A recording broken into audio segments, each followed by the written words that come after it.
Alright, third and final part of this.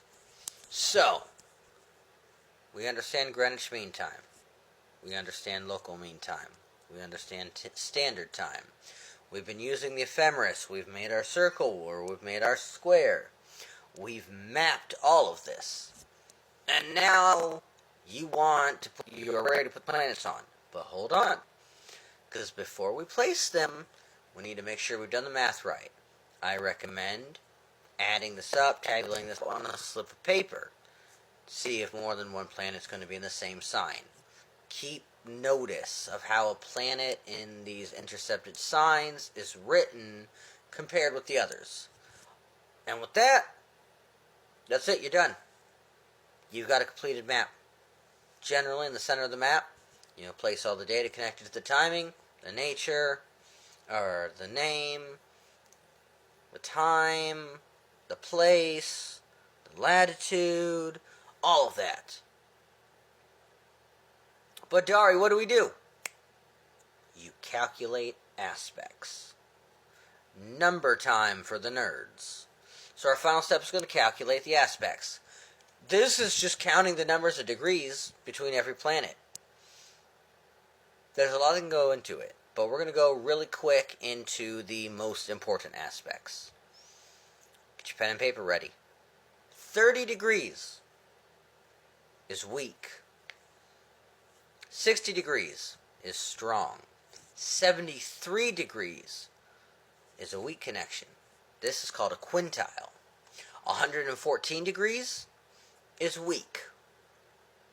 This is called... 144 degrees is weak. This is called a biquintile. And 120 degrees is a strong connection. All of these numbers, when they show up, they are considered good aspects. We also have bad aspects. 45 degrees is considered a weak connection. 90 degrees, considered a strong connection.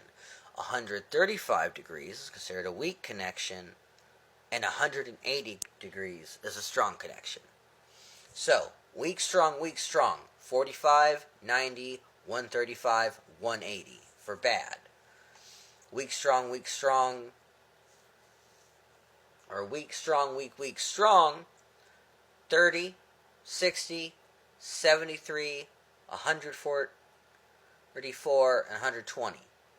These are strong, or these are good aspects.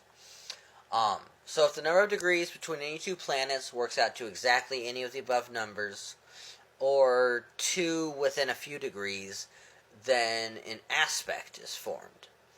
So the nearer the exact number of degrees, naturally the more potent the aspect. For example, 175 degrees apart would be said to be forming a very strong aspect, being a mere 5 degrees off of 180 degrees, which itself is a strong aspect alone. But if they were 130 degrees apart, it would be a weak aspect that is almost negligible, being several degrees off of even a sexquadrate, which is only a weak aspect at best. There is a lot more that goes into it, but it is beyond. I can't give away all the secrets.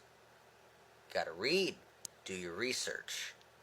Some treasure must be sought, not just given.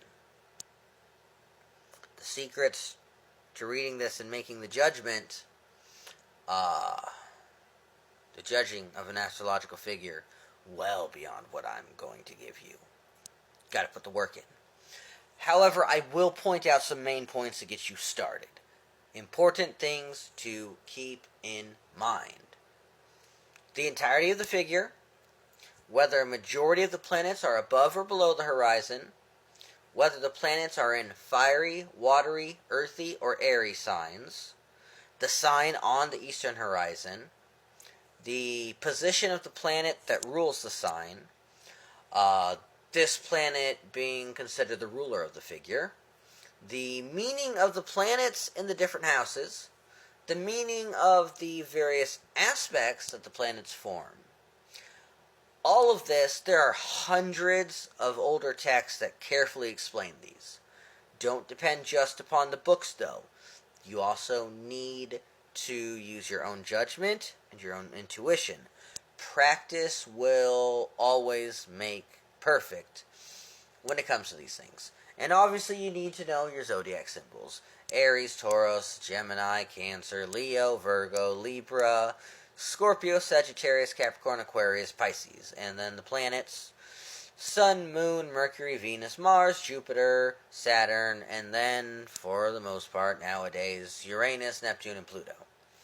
You also need to know about the 12 houses: the house of life, wealth, collaterals, family, children, health, marriage, death, religion, honors, friendship, and enemies.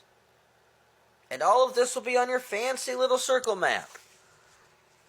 Do some research into these last bits that I talked about, and pretty soon you'll have people coming to you saying, "Hey, such and such person,